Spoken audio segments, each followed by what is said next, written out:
The broadcast is now starting. All attendees are in listen-only mode. Bien le bonjour à toutes et à tous, Valentin Franc avec vous pour ce point de marché. Nous sommes le lundi 10 septembre 2018 et aujourd'hui il y a comme un petit regain d'aversion pour le risque avec Trump notamment vendredi soir après la fermeture du marché qui a doublé ses menaces tarifaires envers la Chine, indiquant qu'il était prêt notamment à accélérer le processus. Ce week-end, comme vous le savez, on a eu les élections en Suède avec notamment une montée de l'extrême droite, bien que l'objectif des 20% du leader d'extrême droite n'a pas été atteint. Il y a eu une forte un vote à peu près équitable entre la droite et la gauche. L'extrême droite qui est le troisième parti ayant reçu le plus de voix. Donc voilà, l'extrême droite n'est pas passé, n'a pas eu la majorité et donc le risque, on va dire, de comment dire de tension avec Bruxelles semble dorénavant plutôt limité, bien que nous ayons la présence de l'extrême droite dorénavant dans le Congrès. Donc voilà. Voici, c'était les principaux titres de l'actualité. Comme d'habitude, je vous invite à prendre connaissance de cet investissement légal sur le risque. Le trading avec effet de levier amplifie toujours les gains et les pertes. Un compte risque limité prend un risque de perte du capital investi. L'investissement sur compte titre prend un risque de perte en capital. IG fournit exclusivement un service d'exécution d'ordre. Cette présentation est à titre indicatif et ne saurait être considérée comme un conseil ou une recommandation. Alors on continue au niveau de l'actualité avec notamment d'un point de vue macroéconomique où on a été quand même assez chargé entre cette nuit et hier et vendredi. Les emplois US, le rapport de l'emploi qui a été plus dynamique que prévu pour le mois d'août, avec notamment une accélération du salaire moyen de 2,9% sur un rythme annuel, son niveau le plus élevé depuis 2009. En Suède, je vous l'ai dit, les sociaux-démocrates ont remporté les élections législatives de dimanche, mais avec le score le plus bas de leur histoire, et la formation d'extrême droite qui flirte avec les 18% n'a pas atteint son objectif rêvé des 20%. Donc concernant la guerre commerciale, Donald Trump a doublé ses menaces pour imposer des droits de douane plus élevés sur les marchandises chinoises, de l'ordre, il me semble, de 262 milliards au lieu de 200, il me semble, affirmant qu'il était prêt à taxer toutes les importations à brève échéance, puisque je vous rappelle, la consultation publique de Washington a pris fin la semaine dernière, donc Donald Trump peut à tout moment décider de taxer les importations chinoises du montant qu'il veut et avec le taux de tarif, le taux douanier qu'il souhaite. Sur le plan macro, alors on a la croissance annualisée du PIB du deuxième trimestre qui a été fortement revue à la hausse à 3% contre 1,9% lors de la première estimation. Cette révision à la hausse de la croissance japonaise au second trimestre a principalement été soutenue par la contribution des dépenses d'investissement, ce qu'on appelle CAPEX dans la finance, et la consommation des ménages. En Chine, on a eu une accélération de l'inflation cette nuit à son niveau le plus élevé en 6 mois, à 2,3% sur un rythme annuel en août, contre 2,1% le mois précédent, légèrement au-dessus du consensus du marché à 2,2%. Hors alimentation et hors énergie, l'inflation de base, ce qu'on appelle l'inflation corps, a été globalement stable, se situant entre 1,9 et 2% entre le mois de mars et le mois d'août. Alors cette inflation, elle est importante, surtout l'inflation de base, puisque c'est un indicateur, on va dire, leader. C'est considéré comme un indicateur qui permet en fait d'anticiper tout ce qui va être chiffre, on va dire, d'activité économique. Ça fait partie comme par exemple comme la confiance des consommateurs, comme les chiffres PMI flash, eh bien, ces publications qui ne sont pas vraiment importantes, en fait, permettent d'anticiper le PIB. Finalement, la publication du PIB, elle n'a pas vraiment d'impact, à part quand elle varie très largement du consensus, mais ce qui est assez rare. Pourquoi ça n'a pas beaucoup d'impact? Eh bien, parce qu'en fait, le marché essaye de se faire une idée les mois précédents avec toutes les publications, c'est-à-dire avec la plupart des publications, par exemple les ventes au détail, les chiffres PMI, l'inflation. Ces trois, par exemple, chiffres-là, IPC, vente au détail et confiance des consommateurs et chiffres PMI, pardon, donc ces quatre, bien sont des indicateurs leaders qui permettent en fait d'anticiper le PIB. C'est pour ça que finalement la publication du PIB n'a pas un grand impact sur les marchés puisqu'elle a été pricée pendant de nombreuses semaines auparavant. Je vous rappelle, hein, par exemple, les PMI, l'IPC, etc., c'est publié un mois après la date de référence. Donc, par exemple, l'IPC du mois d'août est publié en mois de septembre. Les ventes de taille du mois d'août sont publiées au mois de septembre, etc. Le PIB, c'est publié 3 mois après la période mesurée. C'est-à-dire que, par exemple, celle du second trimestre, elle va être publiée, la première estimation en août, la deuxième en septembre, et parfois on a une troisième, ça dépend des régions, et donc du coup, cette troisième est en octobre. Donc vous voyez, il faut attendre beaucoup plus de temps si on trade avec uniquement le PIB.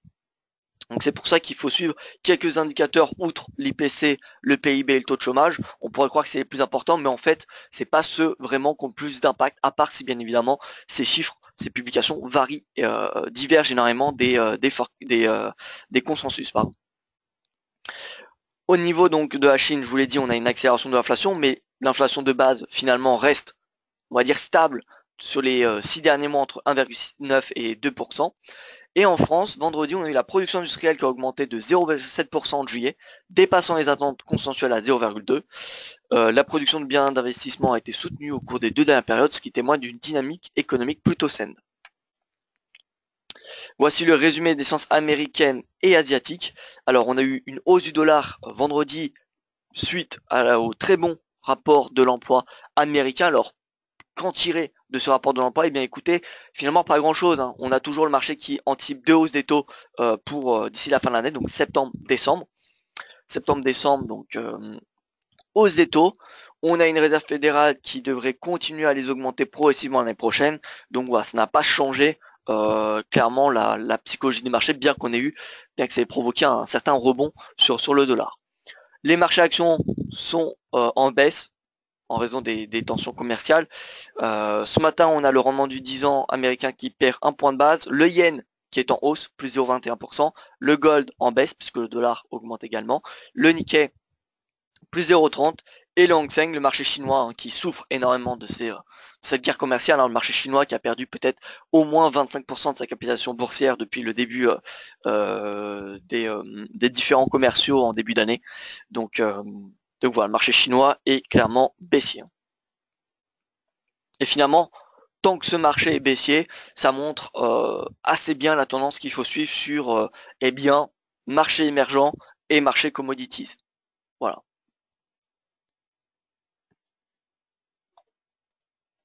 Au niveau du calendrier économique pour le restant de la journée, on aura à 10h30, vous voyez les chiffres du commerce du Royaume-Uni. Nous aurons également la production industrielle, le PIB mensuel, le PIB du mois de juillet, et ensuite à 21h, crédit à la consommation aux États-Unis. Donc pas non plus d'annonces extrêmement importantes, mais voilà, on va dire source de volatilité sur le GBP aujourd'hui.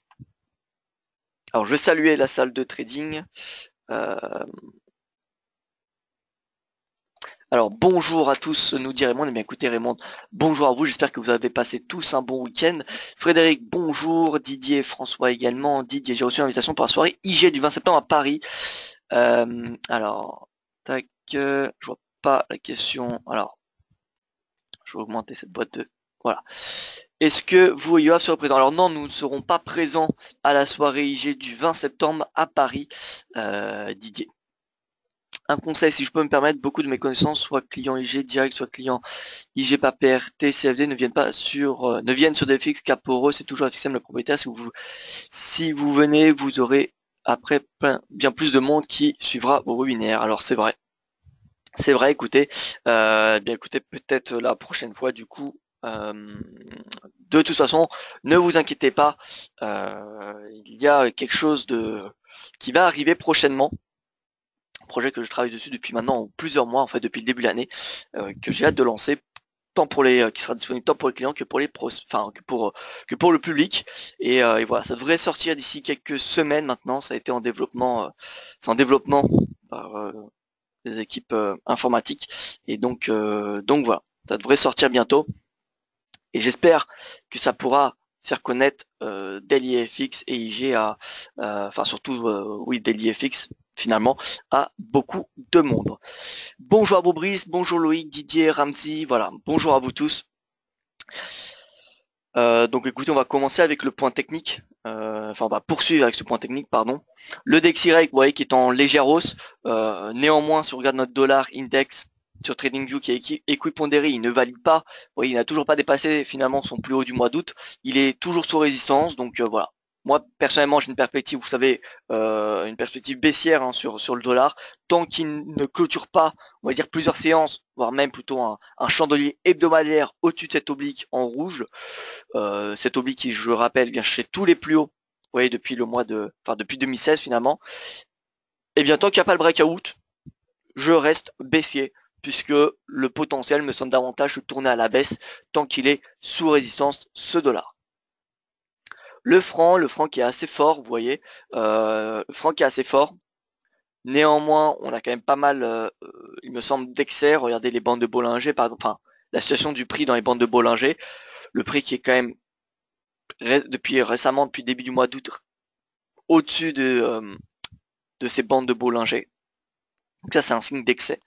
Comme vous pouvez le voir auparavant, hein, là, on avait le prix au-dessus des bandes de Bollinger. Quelques temps après, on a eu donc la consolidation, puis la baisse. Donc je m'attends pas encore, on n'a pas encore clairement de signaux baissiers. Le premier signal baissier, vous voyez, c'est quand on a un breakout d'un récent creux. Donc là, vous voyez, on a eu la hausse, un creux, la consolidation, et c'est dès qu'on a le breakout de ce creux qu'on a le signal baissier. Et bien là, ça serait pareil. Donc on attend la stabilisation, la cassure d'un support de court terme, et on a le signal baissier. Pour le moment, le franc, écoutez, je pense pas qu'il se paye à ce niveau de prix parce que ouais, il est clairement élevé, il est assez haut hein, pour se positionner à l'achat maintenant. Mais en tout cas, c'est pas le moment non plus de le shorter. Donc, on reste patient sur le franc.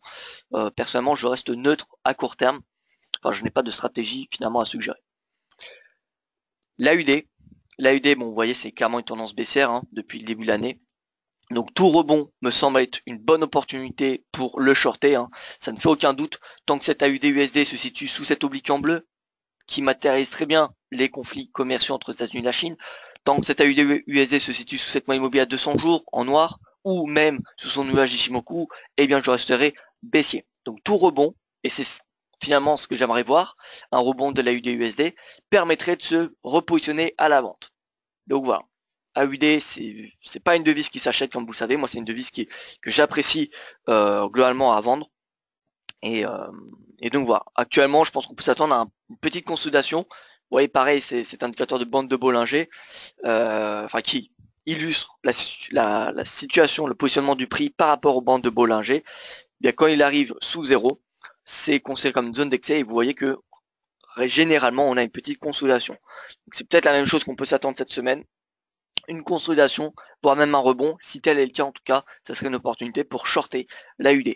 Pareil pour le NZD. Regardez, NZD, belle tendance baissière hein, depuis maintenant un peu plus d'un an hein, finalement. Depuis un peu plus d'un an. Bon par contre vous voyez que le NZD est relativement bas à court terme. Il est relativement bas, donc c'est pas le moment de le shorter, c'est pas le bon niveau de prix je pense. Dès que le prix reviendra entre ces moyennes mobiles à 20 et 50 jours, vous voyez que ce sera un niveau de prix intéressant. Mais voilà. Tout comme la UD, le NZD, le prix actuel, c'est pas le moment de le vendre, ni de le acheter finalement, parce que c'est beaucoup trop risqué d'acheter une tendance aussi baissière, voilà, d'essayer de trader cette tendance baissière. Donc pour ceux qui sont positionnés à la vente sur le NZD ou la UD, comme l'euro NZD, comme les stratégies acheteuses euro NZD et euro UD que je vous ai annoncé en fin août, bien écoutez, c'est encore le moment de garder ces positions à l'achat. Mais en termes de timing, est-ce qu'il faut rentrer maintenant à la vente sur la UD et le NZD? La réponse est clairement non. On attend une phase de respiration pour revendre ces deux devises. Je vous rappelle, tant qu'on n'a pas de signaux optimistes, positifs concernant la politique commerciale de Donald Trump, rien ne sert de payer la UD ou rien ne sert d'anticiper un retournement, un rebond finalement de la UD ou du NZD. Tant qu'on n'a pas d'accord de l'ANA trouvé, enfin je pense que l'accord de l'ANA c'est finalement l'accord le plus plausible, en tout cas le premier accord qui devrait être trouvé. Tant qu'on n'a pas d'accord de l'ANA, nous n'aurons pas de signaux optimistes concernant le commerce international, enfin surtout plutôt la politique commerciale de Donald Trump. Si on a un accord de l'ANA qui est trouvé, bon, ça enverra un signal positif de la part des investisseurs, on aura très probablement un rebond des commodities, voilà, finalement de toutes les devises qui sont sous pression. Ce rebond il devrait être de court terme, parce que finalement le principale inquiétude, c'est pas l'ALENA, hein. La principale inquiétude sur les marchés financiers, c'est surtout la guerre commerciale États-Unis-Chine. La Chine compte pour 30% de la croissance mondiale. 30% de la croissance mondiale est générée par la Chine. Donc voilà, c'est vraiment la Chine qui attire le focus des investisseurs. Mais si on a un accord de l'ALENA, ce sera déjà un point positif pour du court terme et on aura très probablement un rebond, comme je vous l'ai dit, par exemple des devises commodities comme l'AUD ou le NZD, ce qui permettra finalement de les shorter à un meilleur niveau de prix. L'euro, la semaine dernière, qui est revenu à ses sommets, vous voyez, de 2 juillet, alors ça c'est l'euro index, hein, c'est pas l'euro dollar, donc l'euro qui n'a pas clôturé au-dessus de cette résistance. Donc voilà, tant qu'on n'a pas de clôture au-dessus de cette résistance, eh bien on a un potentiel aussi assez limité à court terme, je dis bien, sur l'euro. Mais voilà, à moyen long terme, cet euro, on le voit, il est bullish, hein, si on se met sur une année. Vous voyez, c'est haussier. Et donc voilà, moi je reste haussier sur l'euro dollar avec comme objectif les 1,20, surtout parce que le dollar, comme je vous l'ai dit, est sous résistance. Et tant qu'il ne clôture pas au-dessus de cette oblique baissière en rouge, j'aurai des perspectives plutôt négatives sur le dollar à court et moyen terme. L'idéal, ça serait que le dollar passe sous ce nuage d'Ishimoku, vous voyez, qui n'a pas été dépassé depuis le début du bull market. Donc voilà, s'il passe en dessous de ce nuage, signal clairement baissier sur le dollar. Et pour le CAD, eh bien, vous voyez que le CAD finalement est clairement sous pression, hein, depuis que les négociations ont repris entre le Canada et les États-Unis. Il n'y a pas d'accord qui est trouvé. Il y a un léger potentiel haussier sur le CAD, mais honnêtement, voilà, pas grand chose. On a une probabilité d'une hausse des taux de la Banque du Canada qui a été pratiquement entièrement intégrée dans les prix pour le prochain mois, à hauteur, il me semble, de 70 ou 80%. Donc ouais, il y a très peu de marge de hausse, hein, pour le dollar canadien. Donc voilà, pas de stratégie vendeuse, parce qu'il est sur support, vous voyez, ce dollar CAD qui a retracé 38% de sa précédente tendance haussière, mais voilà, pas non plus de stratégie bullish. Le yen, qu'on n'a pas regardé, vous voyez, le yen revient en haut de son range. Donc c'est encore possible de maintenir les positions acheteuses à court terme. Maintenant, il faut être conscient qu'on arrive sous résistance, donc on va avoir des prises de bénéfices sur le yen. Donc c'est possible de maintenir les stratégies achat sur le yen face à des devises comme l'AUD ou le NZD, qui sont finalement sous pression la plupart du temps. Mais face par exemple à l'euro ou face au GBP, c'est de plus en plus compliqué. En parlant du GBP, regardez ce GBP index qui a clôturé vendredi au-dessus de cette oblique. Donc on a un chandelier, un signal avec un breakout. On n'a pas plusieurs chandeliers, donc bon, on a un signal qui est encore précoce. C'est risqué de se positionner à l'achat sur du moyen terme sur le GBP actuellement, bien qu'on ait le signal de breakout. Si on a 2-3 chandeliers au-dessus de cette oblique, c'est en fait on n'a pas de réintégration à court terme, ça permettra de renforcer la conviction haussière. Mais bon, techniquement, on a le signal bullish, et finalement, c'est possible de payer le GBP face à des devises, comme je vous l'ai dit, l'AUD, le NZD. L'AUD, le NZD, quoi d'autre? Écoutez, c'est tout, hein. C'est les deux devises qui me semblent les plus sous pression, face au dollar également, puisque si je suis aussi sur l'euro dollar, je peux être aussi sur le GBP USD. Donc voilà, GBP USD, je dirais que le potentiel me semble beaucoup plus se tourner à la hausse qu'à la baisse. Donc voilà, GBP USD, d'un point de vue ratio risque-rendement, on peut espérer un retour à cette moyenne mobile à son jour qui est en orange, c'est-à-dire vers les 1,32, et un stop, vous voyez, sous le récent plus bas à 1,2773. Et ça nous fait un ratio risque-rendement, vous voyez, depuis le prix actuel, donc 125 à peu près de risque pour 300 de potentiel gain. Ça fait un ratio risque-rendement supérieur à 2. Voilà. Et ça, c'est le minimum. Concrètement, vous voyez ce GBP index, si on se met en hebdomadaire,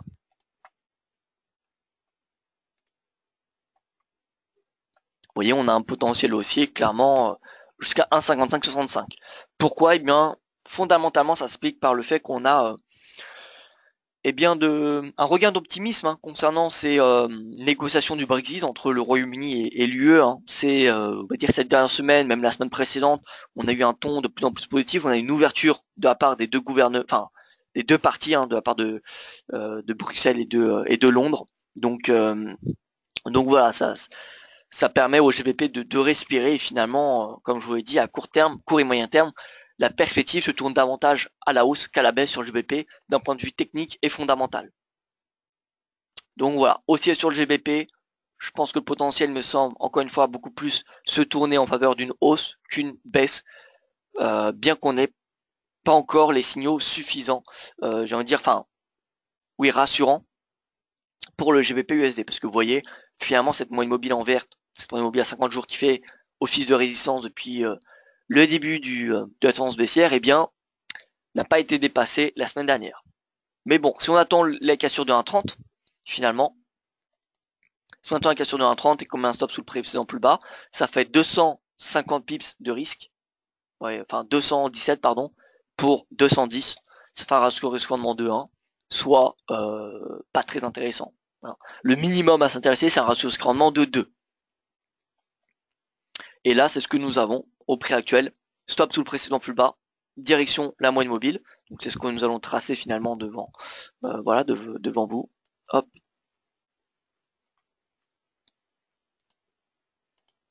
Voilà, moyenne mobile à 100 jours. Ça, c'est le minimum. C'est le premier objectif. Le deuxième, ça sera ce sommet à 1,3363, puis les 1,35. Donc voilà, GBP USD, je pense qu'on peut se positionner à la hausse ce matin. Pourquoi? Je rappelle les arguments. GBP weekly, cassure de cette oblique, bien que vous voyez, elle soit assez légère, mais en journalier, on a quand même une belle cassure. Certes, si on a 2-3 chandeliers au-dessus de cette oblique, ça permettra de renforcer la conviction. Et mieux, si on a finalement le GBP qui dépasse ce nuage Shimoku, ça sera parfait. Donc, signal haussier donné par le GBP Index. Et le dollar, encore une fois, ce qui est, selon moi, sous un plafond pour le moment. Et donc, le potentiel du dollar à court terme se tourne, pour moi, hein, davantage à la baisse. C'est pas impossible qu'on ait un breakout à la hausse, mais voilà, techniquement, je pense qu'il y a un potentiel qui se tourne beaucoup plus, qui est beaucoup plus intéressant à la baisse qu'à la hausse. Finalement, quels sont les prochains moteurs, enfin, quels sont les moteurs du dollar? 1. La Fed. 2. La guerre commerciale. La Fed, la probabilité d'une hausse des taux pour le mois de décembre. Alors, on va le voir d'ailleurs tout de suite. Ça fait longtemps qu'on n'a pas regardé cette probabilité.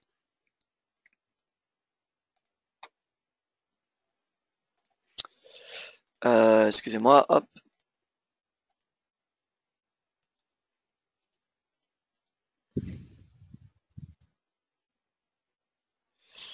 Voilà, donc probabilité, j'espère que vous voyez mon écran. Pour le mois de décembre, ouais, 75% de probabilité de deux autres hausses des taux, donc mois de septembre et mois de décembre. Donc par rapport à il y a une semaine, on va pas faire par rapport à il y a un jour, hein, parce que c'est pas très important. Probabilité 75%, il y a une semaine 70, il y a un mois 60.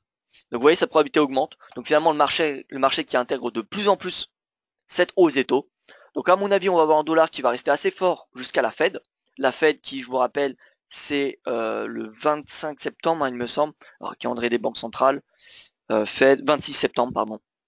26 septembre, hausse des taux de la Fed. D'ailleurs, il y aura un webinaire spécial qui sera présenté par mois, hein, donc ça sera à 20h, pardon, heure française, webinaire spécial Fed, le 26 septembre. Donc à mon avis, le dollar va rester, on va dire, soutenu jusqu'au 26 septembre. Et 26 septembre, on va avoir la baisse. Donc voilà, je pense que d'ici le 26, on va avoir ce dollar qui va finalement osciller entre ce support, hein, ce plus bas du mois d'août, et le plus haut actuel. Donc à court terme, voilà, ça doit être, vous voyez, un range. Donc là, on a une perspective baissière. Mais à moyen terme, je pense qu'après le 26 septembre, c'est pas impossible d'anticiper une baisse. Vous voyez, beaucoup plus, finalement, beaucoup plus bas. Alors, je regarde un petit peu vos questions.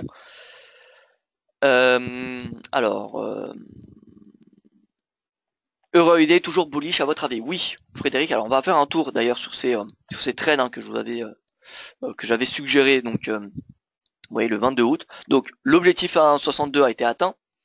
Comme je vous l'ai dit la semaine dernière, il y a une perspective haussière encore beaucoup plus importante, bien que l'euro, vous voyez, ait du mal, l'euro index n'a pas clôturé au-dessus de son ancien sommet, son récent sommet sur l'euro index la semaine dernière. On a quand même la UD qui est sous pression, et finalement l'euro qui devrait être haussier grâce à la baisse du spread Italie-Allemagne, qu'on va voir dans un petit instant. Donc l'euro UD, perspective haussière jusqu'à 1,65. Vous voyez qu'on a eu d'un point de vue prix de clôture en journalier, on a eu un plus haut depuis, vous voyez, on a dépassé ce plus haut annuel, et on est proche du plus haut de 2016. Donc voilà, et même on l'a dépassé finalement, vous voyez, prix de clôture, là le chandelier de vendredi, au-dessus des 1,6253 qui correspondent, vous voyez, au plus haut de la mèche, hein, pas au plus haut prix de clôture de 2016. Donc voilà, on a un signal haussier qui a été donné vendredi, on a toujours des acheteurs qui sont présents, et voilà, concrètement, je suis haussier, bien que vous voyez, on ait des oscillateurs qui soient surachetés, donc c'est pas impossible qu'on ait une petite consolidation, ce qui semblerait normal, puisqu'on est encore une fois sous des résistances majeures, plus haut de l'année et plus haut de 2016. Donc voilà, petite consolidation à s'attendre. Si on a un pullback, et bien écoutez, tant mieux, ça permettra à ceux qui n'ont pas pu rentrer à l'achat le 22 août, et bien de se positionner pour viser les 1,6588.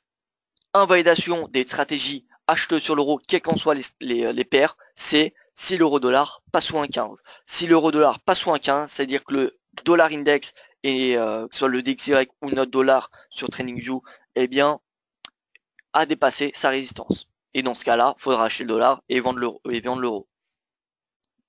Donc voilà, euro-USD, stratégie toujours haussière pour du moyen terme jusqu'à 1,6588 à peu près. Mais à court terme, voilà, il faut s'attendre à une consolidation de quelques séances. Hein. Le RNZD, c'est pareil. On est arrivé au R1 mensuel, on a dépassé de loin cet objectif. Honnêtement, je n'anticipais pas du tout ce momentum bullish sur l'euro NZD, mais ça a été fait.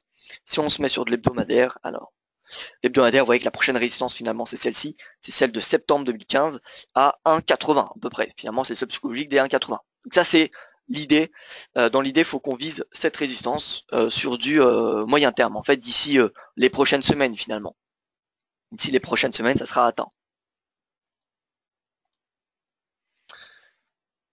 Voilà, donc oui, on garde les stratégies acheteuses sur l'euro NZD et l'euro UD. Maintenant, à court terme, je pense qu'il va y avoir une période de consolidation. Pourriez-vous faire, si vous en avez le temps, une analyse GBP USD et GBP Yen en UT15 en vue de la statistique anglaise de 10h30? Oui, bien sûr. Alors GBP USD, donc tout va dépendre de la statistique. Hein. Donc déjà, on va se mettre en 1 heure.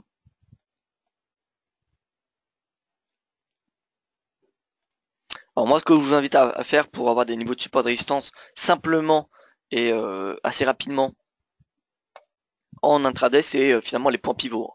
Si on a une publication des chiffres britanniques au-dessus des attentes, on vient chercher le pivot du jour, vous voyez, dont le cours s'en est éloigné en début de journée, enfin dans la nuit.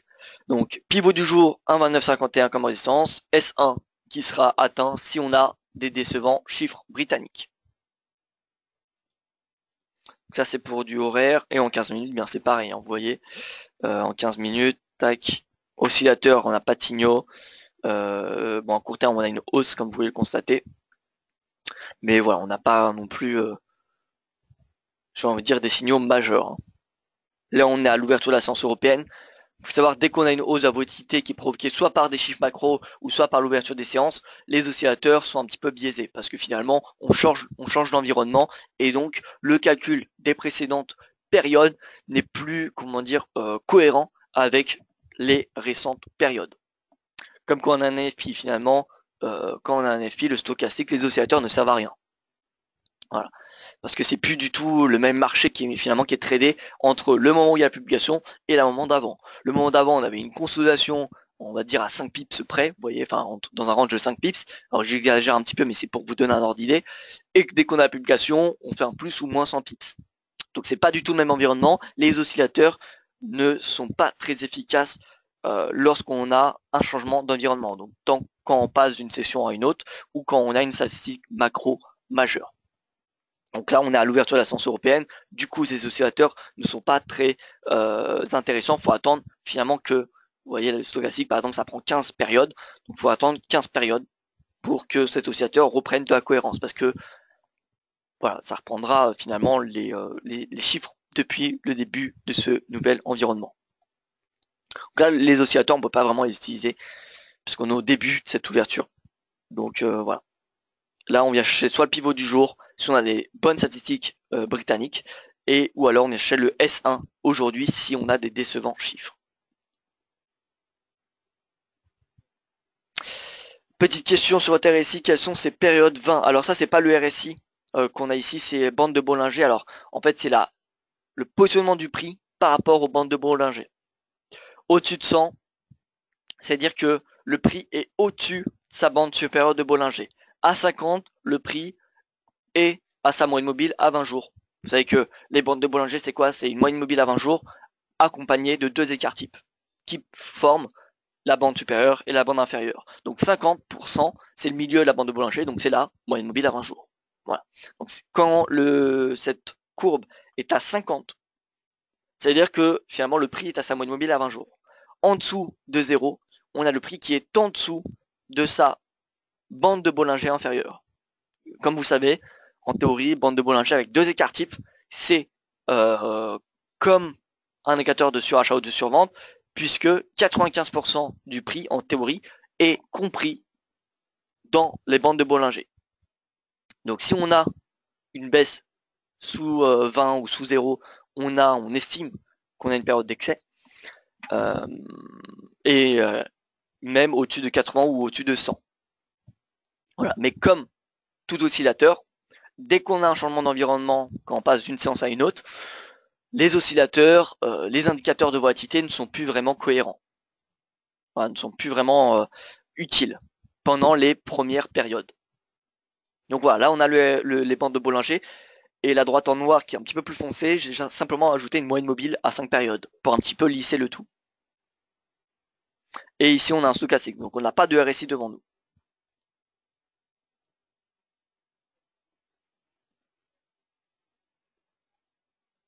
Alors, pour le RSI que j'utilise, le RSI il est à 14 périodes. Parce que c'est celui par défaut. On pourrait l'optimiser en utilisant une autre période.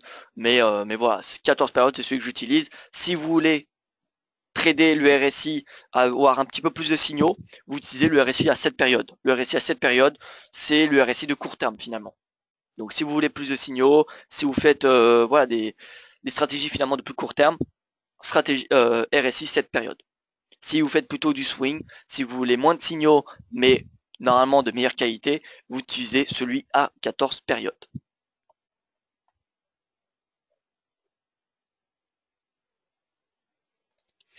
Voilà, donc stratégie acheteuse sur le GBP. Vous voyez que d'ailleurs le GBP il augmente assez bien. Encore une fois, tout est une question hein, dans les marchés, dans le trading, tout est une question de ratio risque-rendement. Voilà, il faut toujours au minimum, hein, honnêtement, avoir un ratio risque-rendement de 2. Parce qu'on sait très bien que on va clôturer une partie de la position avant que l'objectif soit atteint, ce qui est normal. Pour voilà, parce que c'est pour prendre des bénéfices. Donc finalement, même si on vise un ratio risque-rendement de 2, c'est rare qu'on attende que le marché atteigne notre objectif sans clôturer une partie de la position avant. Donc même si on vise un ratio risque-rendement de 2, on aura au final un ratio risque-rendement de 1,75. Si on finalement clôture la position quand on a un ratio risque-rendement de 1 qui est atteint et l'autre moitié de la position lorsque le ratio risque-rendement de 2 est atteint. Voilà. Donc ça fait un ratio risque-rendement de 1,75 qui est très bien. Mais en dessous de 2, honnêtement, c'est pas intéressant de trader. Et enfin, il y a le point de vue ratio risque, potentiel hausse, potentiel baisse qui se pose lorsque vous faites du day trading ou du swing trading. On a des tendances, mais on a comme tout des surachats ou des surventes. Et là, le GBP, ces derniers mois, il a été beaucoup vendu, comme vous le savez, de part beaucoup à cause de, au début, c'était le report de la hausse des taux de la Banque d'Angleterre. Je vous rappelle que le marché attendait une hausse des taux le 11 mai dernier. Or, ça a été fait début août. Donc, on a eu déjà une déception de la part des investisseurs concernant la BOE. Et ensuite, depuis finalement le début de l'été, depuis le mois de juillet, on a le risque de hard Brexit qui s'est renforcé et qui donc a fait pression sur la livre sterling. Donc, le marché avait pricé a pricé tout au long de l'été ce risque de hard Brexit, donc il a été quand même pas mal intégré dans les prix. Et pour la BOE, le marché n'attend plus de hausse des taux avant pas mal de temps, puisque ça m'étonnerait que la BOE finalement augmente les taux, par exemple en mars prochain, lorsqu'il y aura le Brexit. Il y aura beaucoup trop d'incertitudes. Donc là, à mon avis, la BOE, ça m'étonnerait qu'elle augmente ses taux avant, je dirais 2020, à part si on a une inflation qui reprogresse jusqu'à 3%. Dans ce cas-là, elle devra remonter ses taux. Mais tant que cette inflation il converge vers 2%, ce qui est le cas, eh bien, il n'y a pas vraiment de raison qu'elle augmente ses taux, puisque l'économie est faible. Donc elle n'a pas d'intérêt à augmenter ses taux directeurs, à part si c'est pour ralentir l'inflation. Donc voilà, risque de hard Brexit overpricé. La BOE, le marché n'attend plus rien d'ici la fin de l'année. Donc finalement,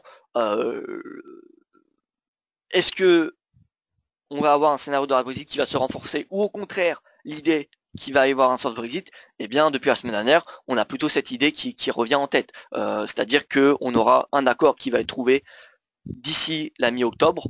Mi-octobre, il me semble c'est le 17, quelque chose comme cela, où il y aura un sommet européen pour le Brexit. On a déjà un sommet qui est prévu le 20 septembre des 27 membres de l'UE concernant ce Brexit. Donc, l'avancée des négociations entre Bruxelles et Londres vont permettre de soutenir fortement le GBP, puisque, comme je vous l'ai dit, le risque de hard Brexit a été énormément, enfin, je pense, beaucoup intégré dans les prix. Et si on a l'idée que, si les investisseurs pensent que finalement ça va être un soft Brexit, la livre va augmenter. Voilà, donc là, d'un point de vue ratio potentiel hausse, potentiel baisse, la baisse me semble assez limitée, alors que la hausse me semble vraiment intéressante. Donc voilà, c'est pour ça que je suggère un stop sous le récent plus bas et viser la moyenne mobile. Ça, c'est pour du court terme. Je n'anticipe pas un retour à 1,40 parce que pour revenir à ce niveau de prix, on avait vraiment un soft Brexit qui dominait la psychologie des investisseurs, et on avait surtout une spéculation sur des hausses des taux de la BOE. Sur une hausse des taux, pardon, de la BOE. Donc là, on n'a plus de spéculation sur une hausse des taux de la BOE, donc ça m'étonnerait qu'on vienne rechercher 1,40, à part si on a un accord entre Londres et Bruxelles qui est trouvé. Dans ce cas-là, ça me semble possible. Mais voilà, tant qu'on n'a pas d'accord, déjà un retour à 1,35 me semble est déjà une bonne chose. Hein, ça fait 600 pips presque depuis les prix actuels, donc c'est pas mal. Donc voilà. Voilà pour ce qui est du GBP. Haussier GBP, dollar sous résistance, donc je suis plutôt baissier à court et moyen terme. L'AUD, le NZD, baissier également. L'euro, bullish, bien que je n'attends pas un momentum extrêmement important. Finalement, on regarde notre euro index sous résistance, le GBP qui fait un breakout, donc l'euro GBP a des chances, je pense cette semaine, de repartir à la baisse finalement, de retracer une bonne partie de cette hausse. Vous voyez que déjà le cours a retracé près de 38%. Je pense qu'on peut s'attendre à un retour près des 0,8855, à peu près 0,8855, 0,8860, cette zone de prix pour cette semaine. Alors, je pense que le GBP a des fortes chances de surperformer le Forex cette semaine avec le yen. GBP, yen, voilà. AUD, NZD, comme d'habitude sous pression. Le dollar qui devrait consolider, qui devrait être baissier, voire au mieux consolider. Je pense qu'il y a peu de chances, encore une fois, que le dollar progresse. L'euro haussier, au pire des cas, consolidation. Mais voilà. Mes deux fortes convictions de cette semaine, c'est GBP et le yen. Donc voilà, GBP AUD, GBP NZD, on peut les regarder rapidement. GBP NZD, oui, on a déjà une belle hausse en journalier. On a une belle hausse, hein. Principalement grâce à la baisse de l'AUD et du NZD, mais il y a également aussi la hausse du GBP qui permet cette hausse. Alors, si on a un breakout de cette résistance, qui est vous voyez, le plus haut de 2017, on aura un signal haussier. Alors, il faudra attendre la cassure de 2, enfin le dépassement de 2, parce que c'est une forte résistance de... mais donc on a une perspective haussière extrêmement importante. Hein.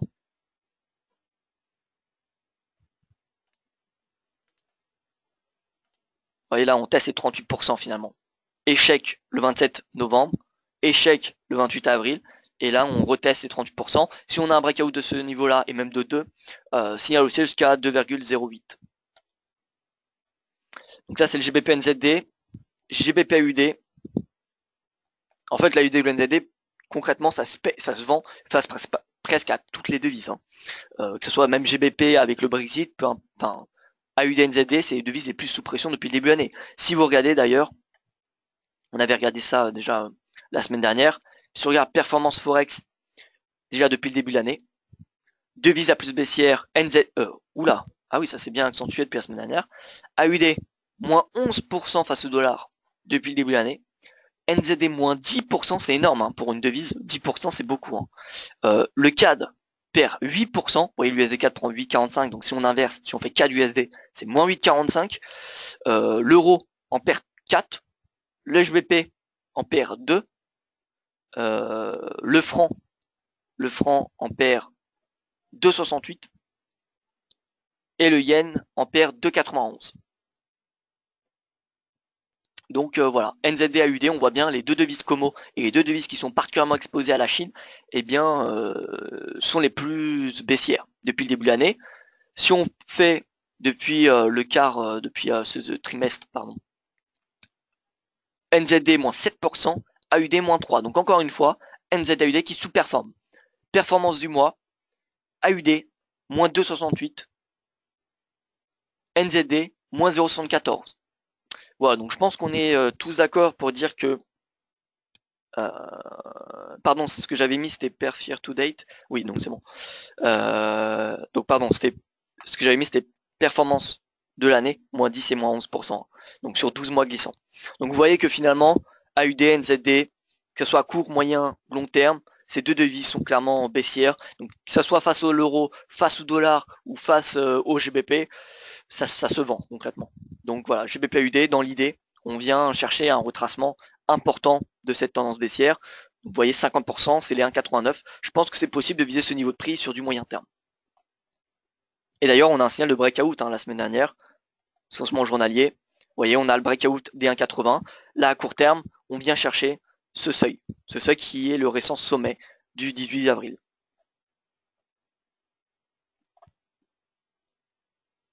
Vous voyez, donc stop 380, 287. Donc là, au niveau du prix actuel, c'est pas très intéressant, je vous l'avoue. Donc peut-être attendre une phase de respiration pour se positionner à l'achat. Au niveau des indices boursiers, alors c'est plutôt mitigé ce matin. On a l'Eurostoxx, vous voyez, qui prend 0,12 depuis son prix d'ouverture. Est-ce qu'on a eu un gap baissier? Non, on n'a pas eu de gap baissier. Vous voyez, sur du journalier. On n'a pas eu de gap. Alors je vais bien regarder qu'on a les horaires de trading. Oui, voilà, 8 heures, c'est bon. Donc pareil, en intraday, on vient chercher des pivots. On prend les points pivots qui sont extrêmement intéressants. Vous voyez le pivot journalier comme support. Alors, regardons un petit peu ce qui se passe. Pétrole en hausse, donc ça c'est positif pour les marchés actions. On a l'euro-dollar qui est neutre. Que fait notre spread, notre fameux spread Italie-Espagne, Italie-Allemagne qui perd 7 points de base. Donc ça c'est bien, c'est positif, c'est-à-dire qu'on a un regain de confiance de la part des investisseurs dans le marché obligataire italien. D'ailleurs la semaine dernière on a eu une très forte baisse. Hein.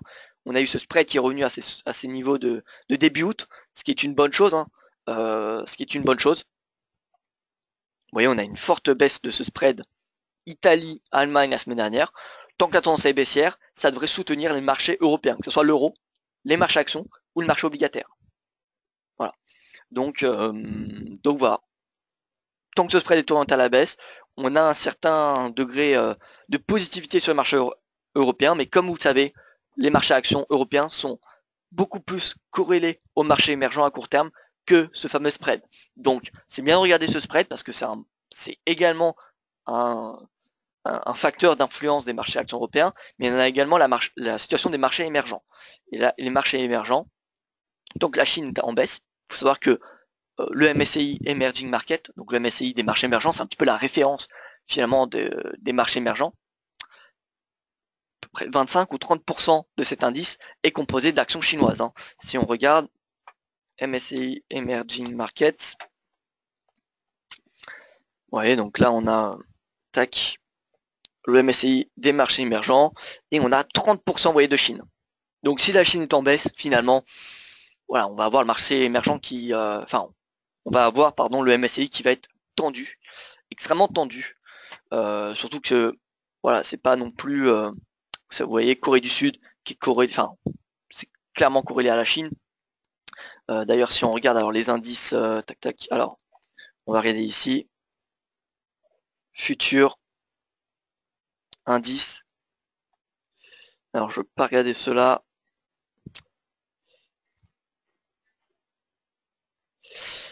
Alors tac tac. Marché émergent, donc on va regarder en Asie. Alors bon, sinon il suffit de regarder.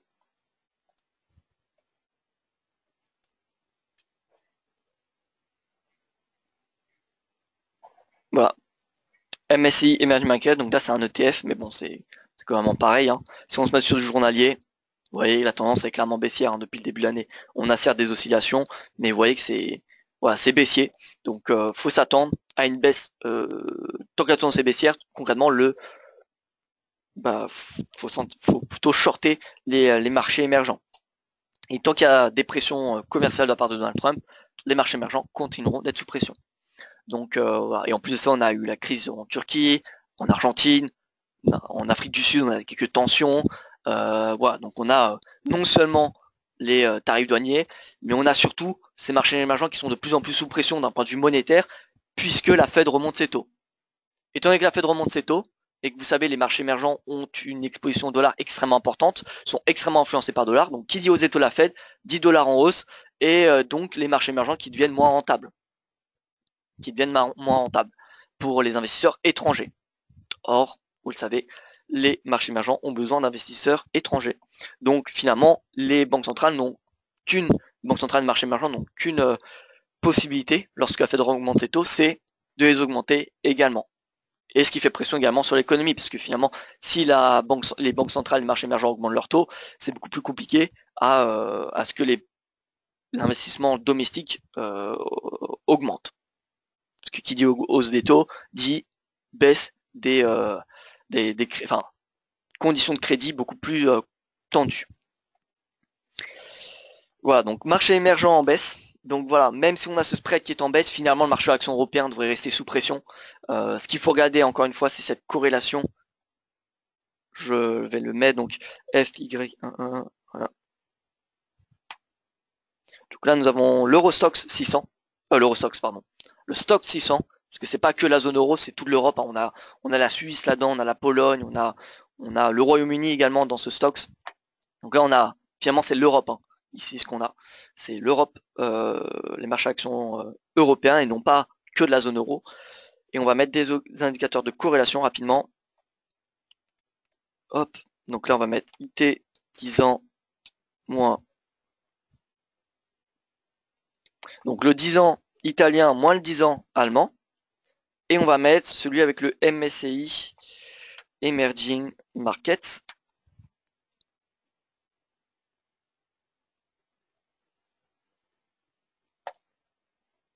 Et on va mettre sur 20, voilà, 20 périodes, c'est parfait.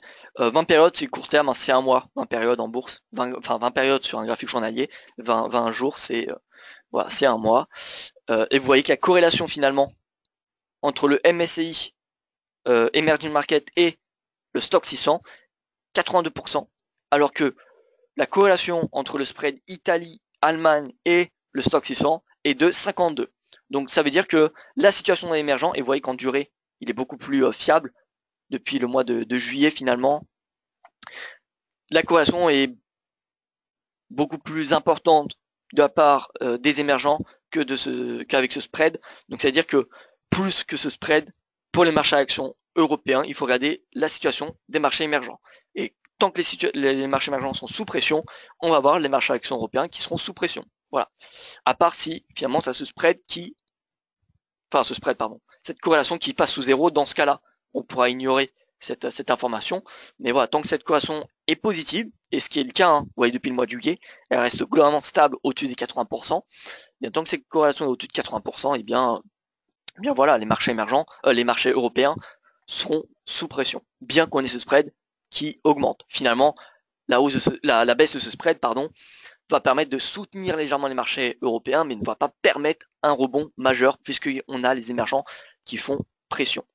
Et comme on le sait, dans les émergents, il y a 30% de Chine. Donc finalement, tant que le marché chinois est sous pression, on va avoir l'Europe qui va être sous pression. Et regardez la Chine, c'est pas très beau à voir, hein. Si on se met en hebdomadaire, vous voyez, on a une belle baisse depuis le début du conflit, hein. Plus haut, plus bas, on a du moins 28% sur le Shanghai, hein. Sur Shanghai. Donc c'est extrêmement important. Voilà, donc tant qu'on n'a pas de rebond finalement de ce Shanghai, CSI 300 Shanghai, eh bien les marchés actions européens vont rester assez sous pression finalement. Le potentiel se tourne davantage à la baisse. Donc, excusez-moi, je retourne, j'ai pris un peu de temps à expliquer tout cela, mais l'Eurostoxx, les 3003 qui ne sont pas dépassés, à mon avis, le seront et iront chercher les 3261, qui est le plus bas de l'année, puis les 3214 qui correspondent, voyez, au support, hein, de février 2017. Donc là, concrètement, pardon, excusez-moi, on vient chercher que des niveaux de support tant que le CSI est orienté à la baisse. Tant que le CSI est orienté à la baisse, marché action européen baissier. 3261 prochain support, puis 3214. Le DAX, on a un support à ne pas dépasser, c'est les 12 000. Si on a la cassure des 12 000, on a une baisse également. Cassure de 12 000, jeudi. On a plusieurs chandeliers en dessous de ce seuil. Donc là, c'est perspective baissière jusqu'à 11 700. Est-ce que le CAC valide le breakout du DAX? Parce que c'est important que le CAC et le DAX convergent dans la même direction et non pas le DAX et l'Eurostoxx. Parce que voilà, on sait que déjà dans l'Eurostoxx, on a 30% d'actions allemandes. Donc forcément, si le DAX clôture sous un support majeur, on a l'Eurostoxx qui sera également sous pression. Mais c'est pas parce que le DAX est sous pression en intraday qu'on va avoir le CAC également. Donc, que fait le CAC? Est-ce qu'il valide finalement la tendance baissière du DAX? Bien, pas encore, vous voyez. Le CAC se situe au-dessus des 5250. Et tant qu'il ne clôture pas en dessous de ce point, donc au pips près, c'est 5246, tant qu'on n'a pas de clôture en dessous des 5246, alors je ne parle pas d'un pips près, vous voyez, comme ce fut le cas vendredi. Vendredi, on a eu la clôture à 5244. Donc, 2 pips près, bon, personnellement, je valide pas ce breakout. Pas avec 2 pips. Donc, si on a un vrai breakout des 5246, ça validera le breakout des 12 000 du DAX, et donc voilà, le CAC concrètement ira chercher les 5100 et le DAX les 11 700 points. En tout cas, ça semble être tendance qu'entreprennent les indices européens, puisque je rappelle, le CSI est baissier. Pareil, le CSI ici clôture, vous voyez, sous ce support des 3180, support, hein, qui est, vous voyez, plus bas de janvier 2017. Si on a un breakout de ce seuil, signal baissier, non pas seulement pour la Chine, mais pour les marchés émergents et pour, on le sait, les marchés européens. Donc ce CSI, il est très très important pour le moment. C'était pas très important en début d'année ou l'année dernière, mais là, honnêtement, ça prend un poids considérable. Finalement, regardez, on va remettre ce coefficient et on va mettre cette fois-ci le CSI. CSI 300. À 20 périodes, vous voyez, 66% de corrélation. Et on peut mettre encore quelque chose de très intéressant que je n'ai pas fait, mais on va mettre S&P ou même le NICE, vous savez, NICE composite, qui va pas seulement être des grosses capitalisations, parce que le S&P c'est quoi? C'est des grosses, hein, capitalisations boursières. Vous voyez, voilà. On voit très bien que la corrélation avec le NICE est beaucoup moins importante que la corrélation avec le CSI. Donc à court terme, le CSI dirige les marchés actions européens. Donc voilà, si on a un breakout du CSI à la baisse, marché européen, eh bien, faudra s'attendre à davantage de baisse. Comme je vous l'ai dit, DAX 11 700, CAC 5100, puis 5000. Voilà, donc ça c'est pour du swing trading, hein. Sachant que le mois de septembre, c'est le pire mois de l'année. Alors, c'est pas toujours le cas, comme on l'a vu au mois d'août, hein. Le mois d'août, c'est généralement également un mois particulièrement baissier, et pourtant, au niveau de l'Europe, alors il me semble qu'on a eu un mois positif, Eurostoxx 50, alors qu'est-ce qu'on a eu? Peut-être je me trompe, hein. Ah non, vous voyez, je me suis clairement trompé. Donc mois d'août, on a eu, voilà, parfaite saisonnalité, moins 4% pour les marchés à actions pour l'Eurostoxx 50. Voilà, peut-être parce qu'en début, parce que ça s'est renversé, il me semble, fin du mois. Donc début août, ah non, le rebond.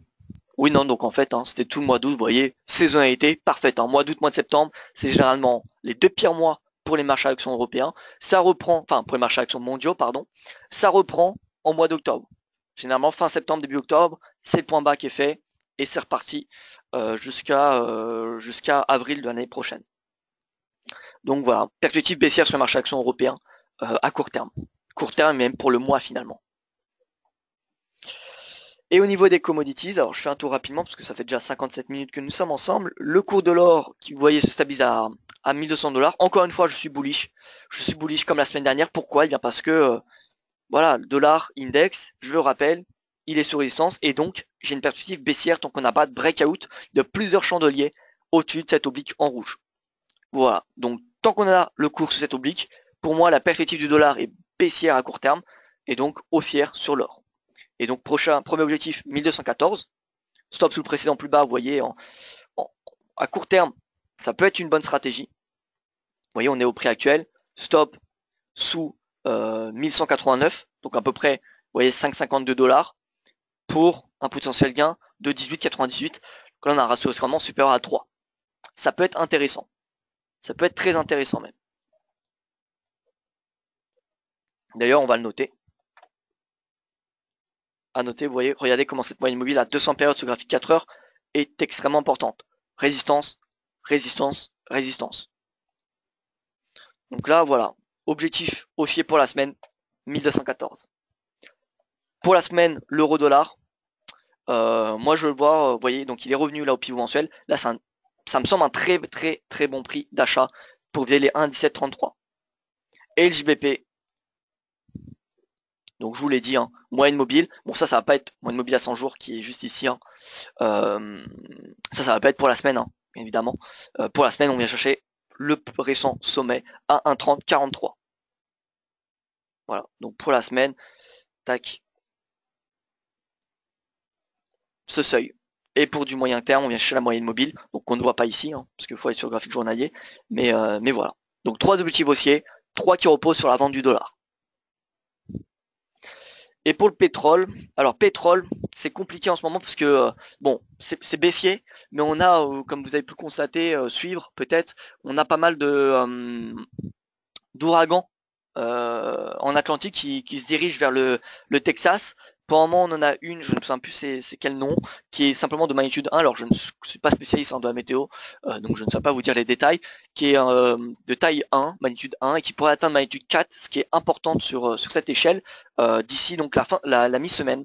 Pour atteindre le Texas, comme vous savez, il y a beaucoup de stocks de pétrole au Texas, et à chaque fois qu'on a des ouragans qui se dirigent vers cette zone, eh bien, on a une hausse du pétrole parce qu'on a finalement une production de pétrole et des stocks de pétrole aux États-Unis qui sont voilà, qui peuvent être endommagés.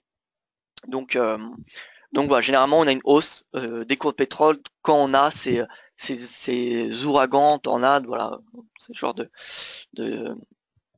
phénomènes qui arrivent proche du Texas. Donc c'est prévu pour la mi-semaine.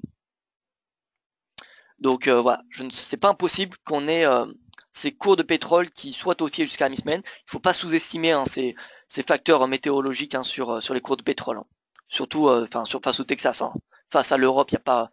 Voilà, c'est pas un facteur qui va dominer, qui va provoquer une hausse des cours de pétrole, à part si c'est dans la mer du Nord, près des gisements pétroliers de la Norvège. Mais si c'est par exemple face à Brest, je n'ai rien contre Brest, mais ça va pas avoir un impact concret sur les marchés du pétrole, du Brent ou du brut.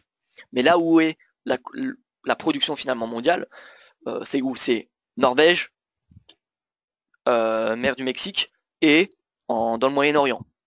Dans le Moyen-Orient, on n'a pas vraiment de phénomène météorologique de ce cas.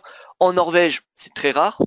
Par contre, mer du Mexique, on a, oui, golfe du Mexique, excusez-moi, on a, ça arrive, je dirais, régulièrement, une fois de temps en temps, chaque année, et c'est en ce moment le cas. Donc voilà. Cours de pétrole qui vont probablement être soutenus, mais vous voyez, techniquement, ça reste baissier, avec des sommets de plus en plus bas, ainsi que des creux sur le Brent. L'objectif à court moyen terme, bon, pivot mensuel, S1 et ensuite surtout cette moyenne mobile en noir qui est la moyenne mobile à 200 périodes. Pareil pour le brut. Le brut, là on va avoir un rebond à mon avis jusqu'à la mi-semaine. Si on a des dégâts au Texas, on va avoir une hausse des cours de pétrole, mais sinon dans le cas contraire, on va avoir une baisse. Tant que le pétrole se situe sous 70, la semaine dernière je vous avais dit, c'est un signal baissier avec ce chandelier extrêmement bearish qui indique clairement une psychologie baissière, un renversement de la psychologie de la part des investisseurs. Et bien c'est objectif la moyenne mobile à 200 périodes et c'est toujours le cas. Voilà donc pour cette revue des marchés. On a pris beaucoup de temps mais j'espère que ça vous sera utile. Vous avez je pense saisi mon opinion, haussier euro GBP. Haussier euro GBP, l'euro et le GBP, pas la paire euro GBP, pardon. Donc haussier sur la monnaie unique, haussier sur la livre sterling, perspective baissière sur dollar à court moyen terme, perspective toujours baissière soit à court moyen ou long terme sur le NZD et la UD. Et voilà, écoutez, je pense que nous avons fait le tour. Le yen bullish, donc voilà. Et donc tout ce qui est gold ou argent qui sont corrélés de façon importante avec le dollar, eh bien ont forcément des perspectives haussières si je suis haussier sur l'euro-dollar. Qui dit hausse de l'euro-dollar dit hausse de l'or. Pas parce que l'euro dirige l'or, mais parce que si on a une hausse de l'euro, on a une baisse du dollar, et donc qui dit baisse du dollar, hausse de l'or. AUDNZD me demande, Chantal, excusez-moi, j'avais pas vu cette demande. Donc là, UDNZD, alors c'est un peu la devise qui sous-performe le plus, qui finalement dirige le cours. L'AUD, donc là on voit que ça sous-performe le dollar néo-zélandais depuis un mois en fait. On arrive proche d'un support 1,0840. Et voilà, si on a un breakout de ce seuil, on vient chercher les 1,0658. Je pense que voilà, on voit très bien l'AUD-NZD osciller depuis maintenant pas mal de semaines. Et je pense que c'est finalement la tendance, cette tendance neutre finalement, qui varie à très court terme, qu'il faut suivre. Il y a des moments, il y a des périodes où l'AUD va surperformer le NZD et d'autres périodes où ça va être l'inverse. Et depuis le 10 août, c'est l'inverse, c'est l'AUD qui sous-performe le NZD, ou alors, ça dépend de quel côté on voit, le NZD qui surperforme, mais en fait ces deux devises sont baissières. Ces deux devises sont baissières, donc voilà, l'AUD NZD, c'est en baisse finalement à moyen terme jusqu'à le bas de ce triangle. On va se mettre sur de l'hebdo pour vous faire voir. Vous voyez, cette oblique, donc là on vient chercher à peu près les 1,06. Voilà donc pour ce point de marché. Je vous remercie pour votre attention. Je vous souhaite une excellente journée. Je vous dis à tout à l'heure, 13h, pour le webinaire spécial crypto-monnaie. Et en attendant, écoutez, faites attention sur les marchés.